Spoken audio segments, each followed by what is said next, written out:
والصلاة والسلام على من لا نبي بعده أما بعد فأعوذ بالله من الشيطان الرجيم بسم الله الرحمن الرحيم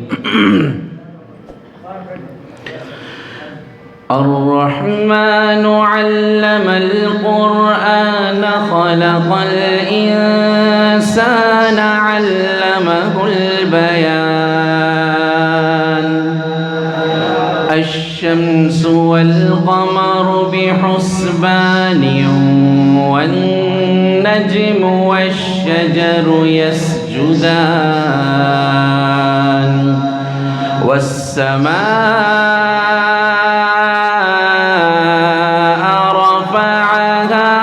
ووضع الميزان ألا تطغوا في الميزان وأقيموا الوزن بالقسط ولا تخسروا الميزان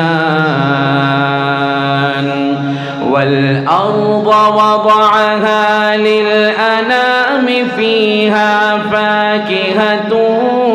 والنخل ذات الأكمام والحب ذو العصف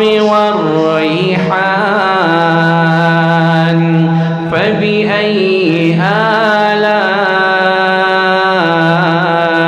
آلاء ربكما تكذبان خلق الإنسان من صلصال كالفخار وخلق الجان من مارج من نار فبأي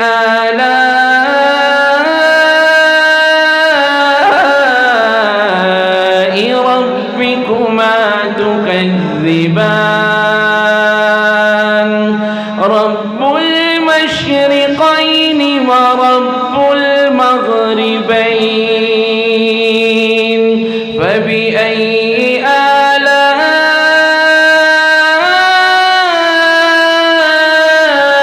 آلاء ربكما تكذبان مرج البحرين يلتقيان بينهما برزخ لا يبغيان فبأي آلاء ربكما تكذبان يخرج منهما اللؤلؤ والمرجان فبأي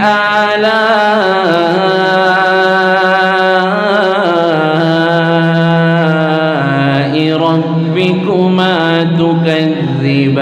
تكذبان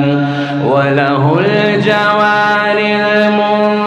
المنشآت في البحر كالأعلام فبأي آلاء ربكما تكذبان كل من عليها فان ويبقى وجه ربك ذو الجلال والإكرام فبأي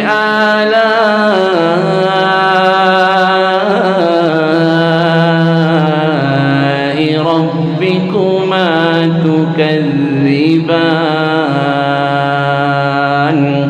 صدق الله العظيم